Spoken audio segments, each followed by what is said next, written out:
Good afternoon, and thanks so much for tuning in. Wanted to share with you a brief update as some local communities across our state consider further measures as positive cases of COVID-19 continue to rise and our healthcare workers continue to ask that every Montanan do their part to get their hands around this virus. Last week, Yellowstone County hit nearly 62 cases per 100,000. Placing Billings as the 18th highest in cases in metro areas among the United States. Healthcare workers in the Billings area understand that this virus needs to be taken seriously now before it's too late.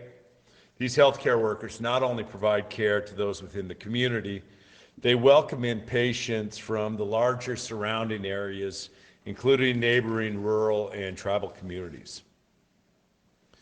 Local public health has set a goal of bringing the rate to below 40 cases per 100,000 in Yellowstone County. And to help reach this goal, they put in place additional measures that will go into effect tomorrow.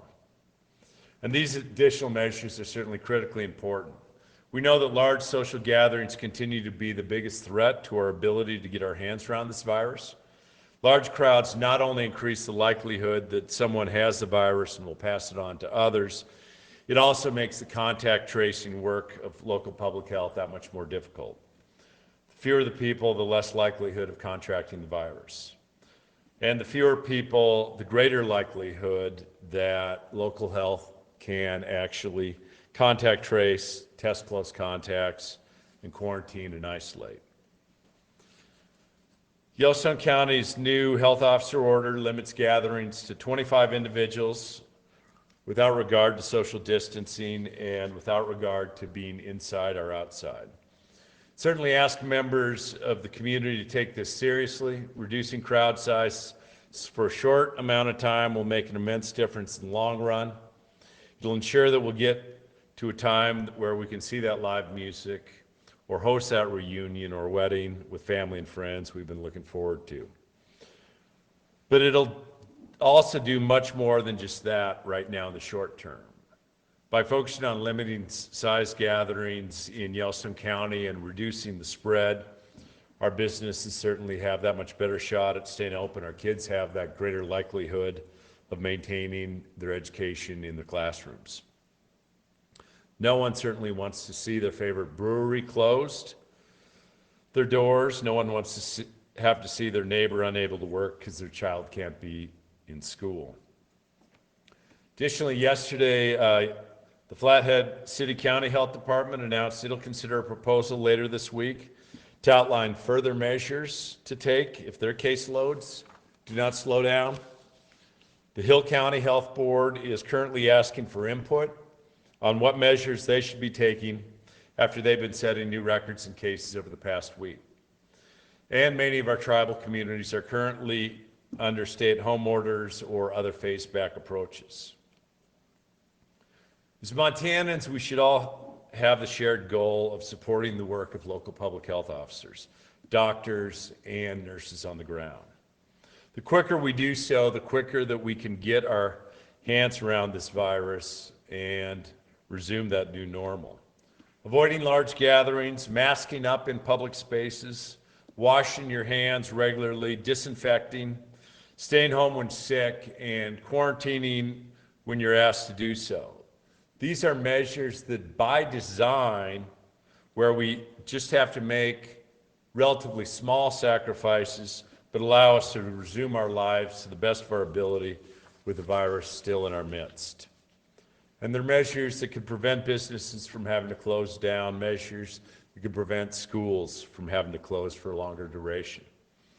And importantly, these measures will protect our doctors and nurses who are working day in and day out to care for COVID-19 patients, in addition to the many others that walk through their doors seeking care. Hospitals in some areas of our state are reaching or are already at capacity due to the influx of COVID-19 cases in recent weeks. We should all be concerned if we see a time where hospitals become too full to care for those who require care. We've seen that almost hit in other places like Florida and Texas this summer. And as hospitals need surpassed capacity, the businesses had to close down. Montana is not immune to this reality, just as we're not immune to this virus. It should be noted also that Montana is not alone in seeing an increase of cases. 31 states across the country have reported more COVID-19 cases this past week compared to the week previous. We can't do anything about the rest of the nation, but we can always do more here at home. As governor, I've implemented directives that set a statewide baseline on the measured response we should be taking to curb the spread of the virus, and these remain in effect. Restrictions are still in place for bars, restaurants, crowd gatherings, and more. Health officers in many counties have taken additional steps as permitted by law that meet the needs of their communities. Thinking in part, I was asked last week's press avail if local public health officers or locally elected officials had asked me to put back in place stricter measures than what we have now. And they have not. I have been asked from local public health officers, however, how we can ensure that the state and local measures currently in place can actually be enforced. I've heard from a wide cross-section of Montana, from compliant businesses to the head of a local chamber of commerce, that compliance with the restrictions, it's lax in some areas. And because of that, enforcement of the orders is also wanting. Montana's public health laws anticipate the kind of crisis that we're facing in our state. These laws permit state and local health officials to issue orders that address the spread of communicable diseases. The same law empowers county attorneys then to enforce public health orders. I think we can only be successful in beating this virus if we all work together as a team. And our local public health officers certainly need all of us to be on a team right now. Now more than ever, we need to roll up our sleeves, get our hands around this virus. I have consulted with several counties engaged in enforcement about their processes. These counties have found that a vast majority of compliance issues are resolved by the health department conducting an informal call or visit, and an industry-specific inspection occurs. And the lion's share is resolved if the health department provides education to the establishment owner if the compliance issue persists, or if the business continues to not comply thereafter, and the health department issues a health officer order. In rare circumstances where a compliance order is not followed, health departments can refer to county attorneys to pursue civil enforcement action.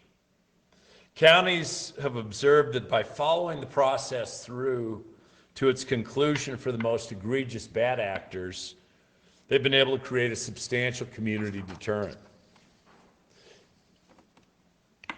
In normal times, officers certainly can't issue speeding tickets for every speeding violation that occurs on the road. But if drivers know that there are no officers on patrol, they can certainly speed with impunity. Likewise, there's no expectation that every single violation of a health order will be or should be remedied through enforcement. But our public health officials will find themselves helpless to combat the virus if they don't receive the support that Montana law guarantees them. It's worth noting that among large counties, those that have taken civil enforcement action against some of the most egregious bad actors currently experience much lower rates of transmission. A strong deterrent benefit after only a few more visible enforcement actions. My administration is offering support to county attorneys by providing education on the process and, if requested, also making state legal resources available for consultation. Additionally, in understanding that this really is a challenging time with a new list of issues to navigate from COVID-19, on top of the day-to-day responsibilities, we'll also work with counties on making available relief dollars to help increase capacity to investigate and enforce violations of health orders.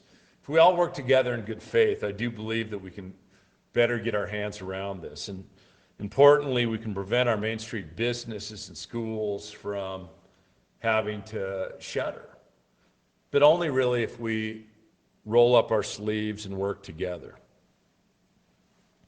I'll be holding another press avail later on this week to provide further updates on COVID-19, but also should note that I do have Dr. Holzman, the state's chief medical officer, here with me today, as well as Jim Murphy, the head of the Infectious Disease Bureau, if you have any questions.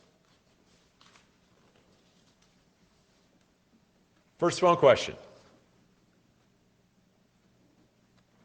Hi, Governor Bullock. This is Marisa with NBC Montana. And concerning recent hospital capacities being made public, the latest White House report on Montana says cities should implement hospital expansion plans where needed, and they specifically mentioned Yellowstone and Lewis and Clark counties, but we know, based on those daily updates, several more counties are nearing capacity or at capacity. I'm wondering if there are plans right now to open any additional field hospitals. Do you want? Go ahead, Doc Holzman. Go ahead, hop up.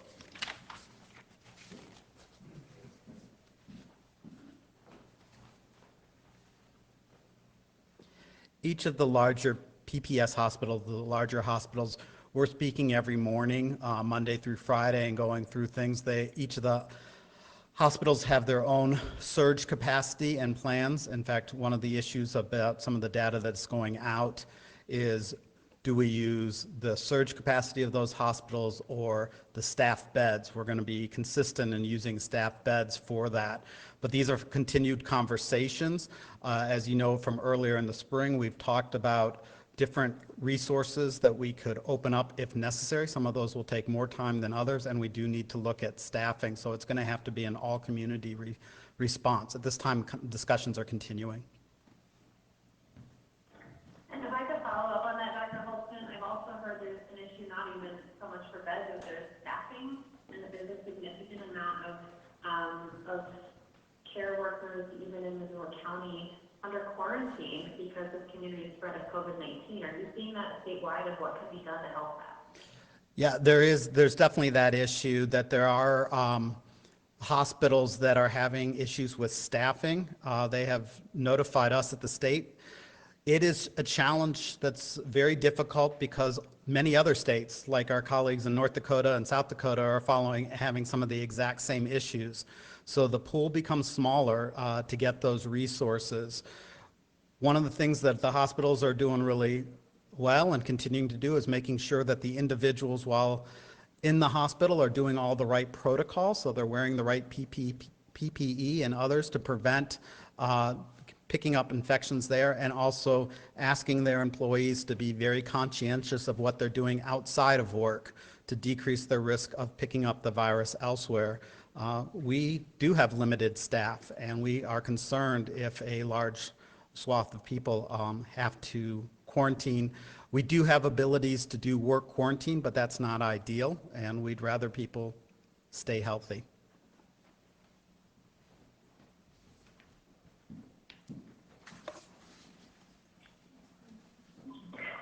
Next phone question. Hey, Governor, this is Holly Maxwell. How are you doing? Welcome back, Holly.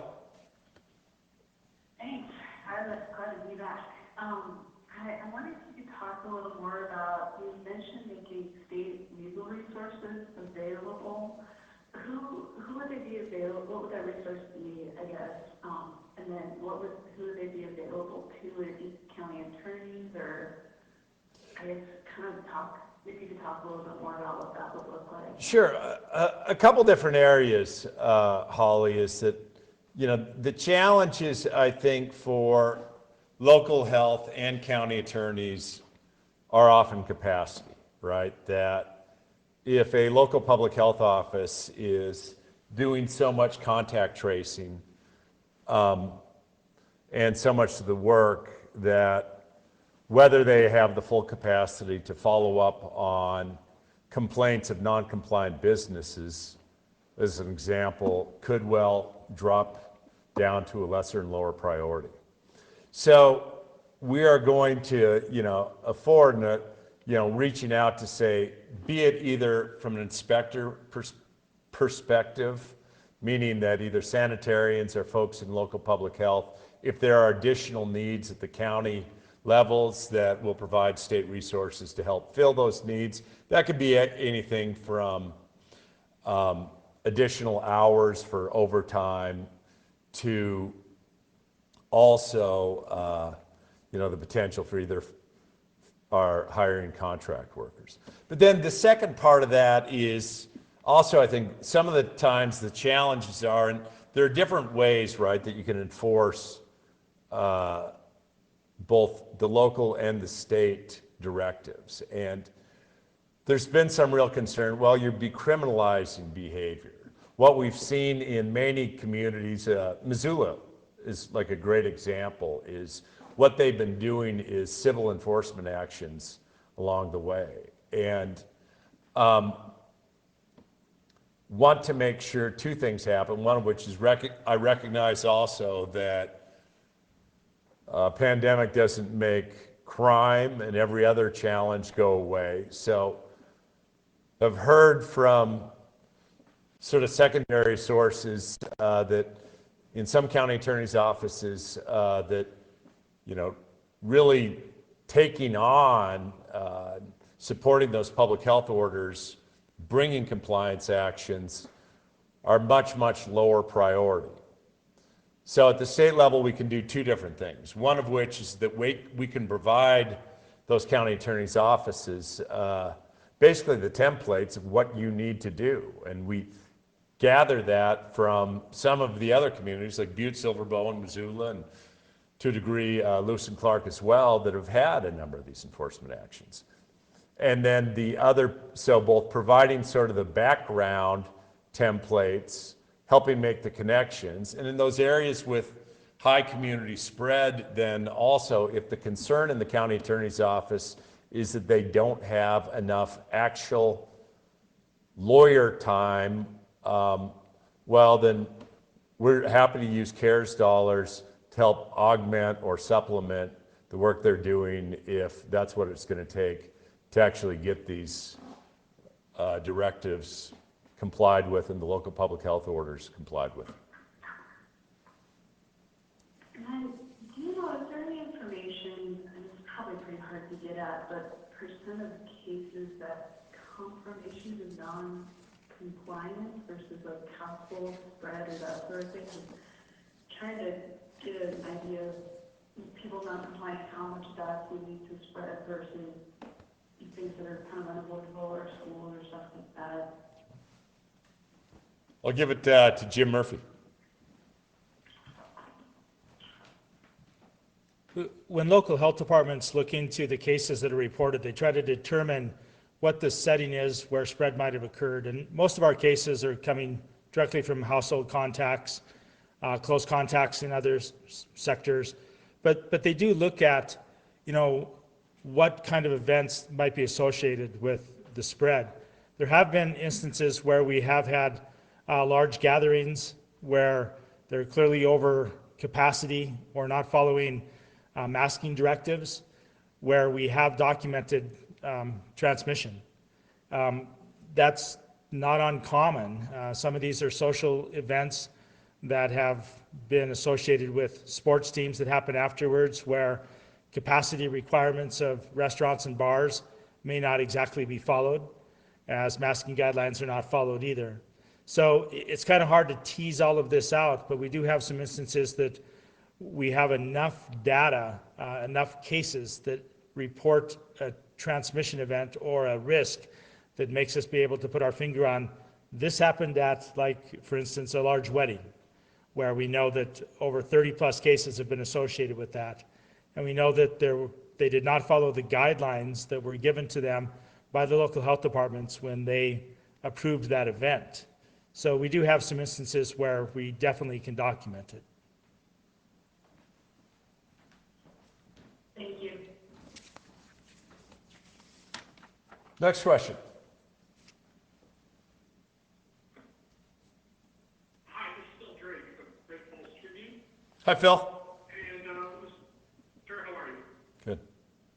Was just wondering, just sort of a follow-up on what Mr. Murray just said. Is the fact that you're testing a lot more, and I guess maybe that this is a dumb question, but is the fact you're testing a lot more, producing a lot more cases, and, you know, are the causes still the congregate settings, or, you know, I just was trying to get more in depth on what's causing this spike in the number of cases. Well, we are definitely testing a lot more, and if you test more, you will find more cases. But I think the more important thing here is to recognize who we're testing. We're not doing a lot of community testing of people without signs and symptoms.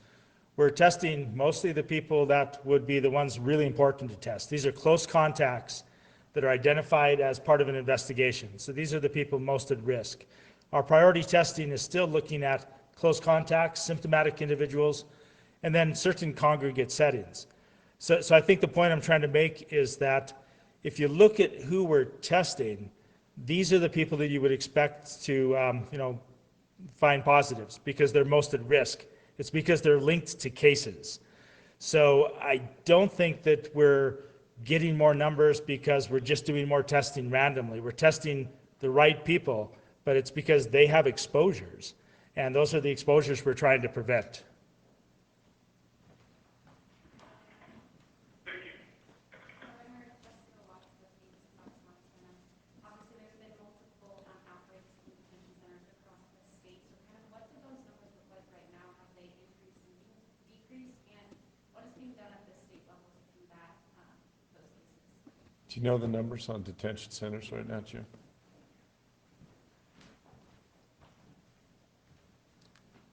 So detention centers can be a particular challenge because of the ultimate congregate setting, and then staff members that come and go can bring the infection into the detention center. Inmates get transferred around. That can also bring it into a detention center. Once it gets in there, it's easy for it to run a little bit rampant.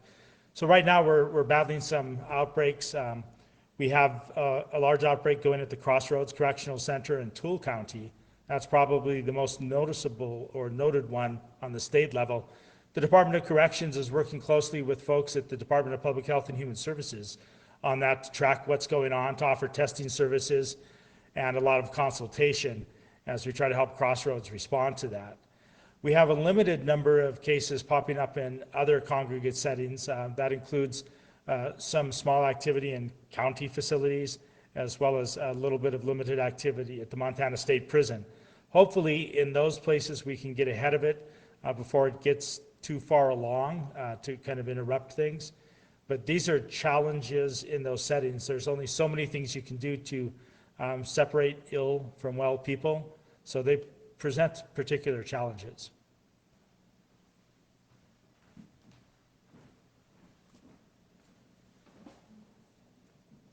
Next phone question.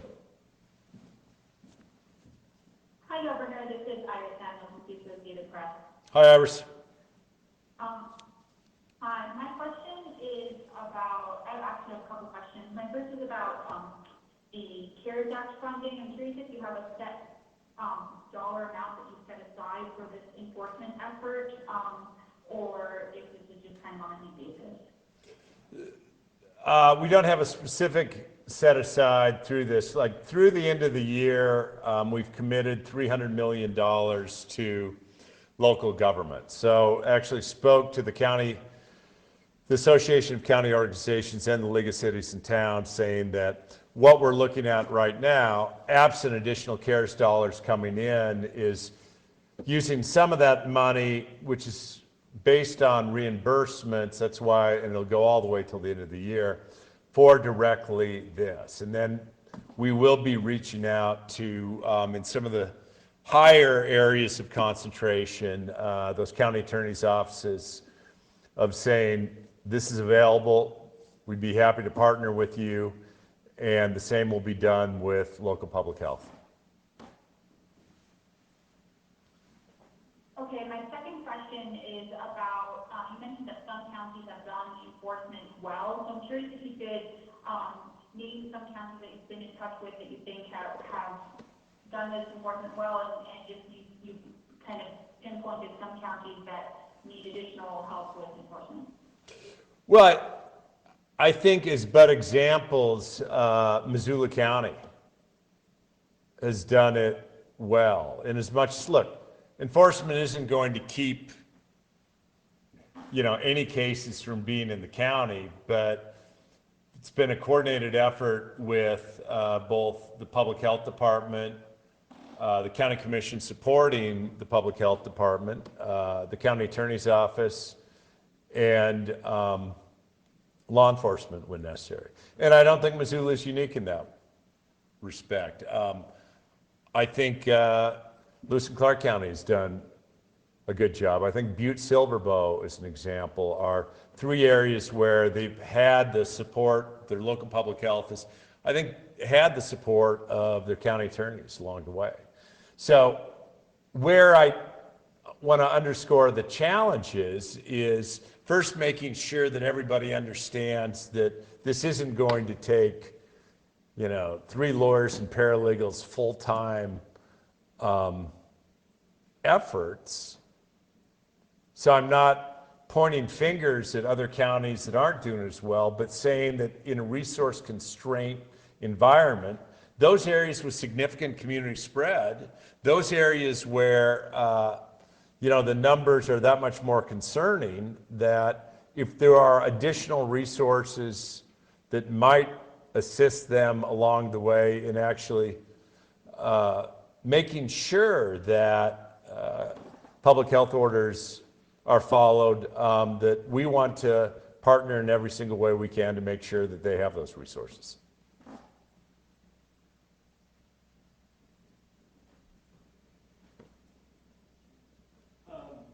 Governor Jonathan and Varian from Montana Television Network.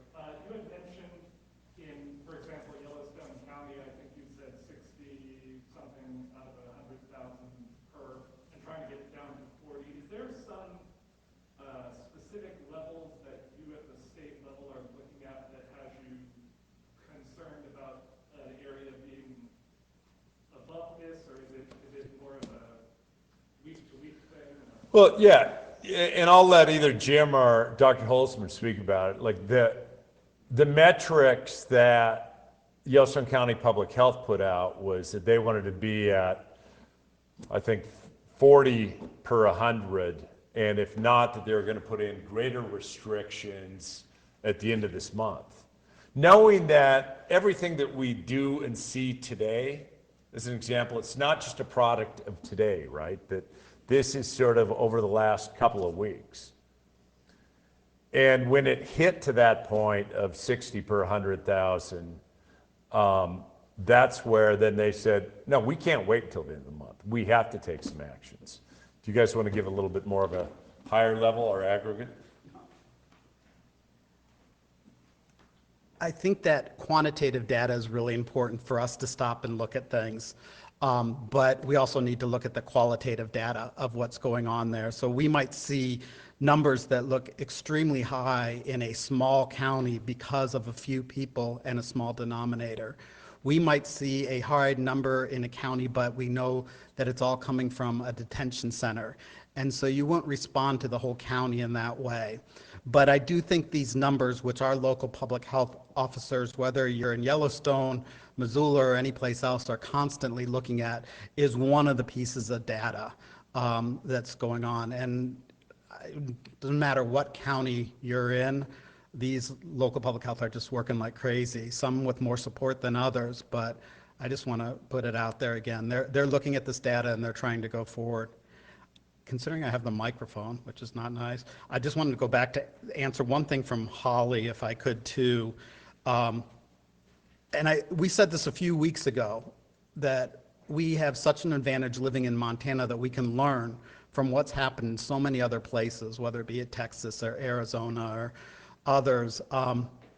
And we don't need to wait for things to come here. And we're in that same situation again, and the reason I just bring this up is an MMWR report, which is out of the CDC, the Morbidity and Mortality Report that came out on October 9th, talks about, and I'll just read a quote specifically from them, the number of COVID cases in Arizona stabilized and then decreased after sustained implementation and enforcement of statewide and locally enhanced mitigation measures, beginning approximately 2 weeks after implementation and enforcement of these mask mandates and enhanced sanitation practices that began on June 17th. Further decreases were observed during July 13th to August 7th after statewide limitations and closure of certain services and businesses. We have the data. We don't really need to wait and see it happen here and then respond. Let's learn from those around us.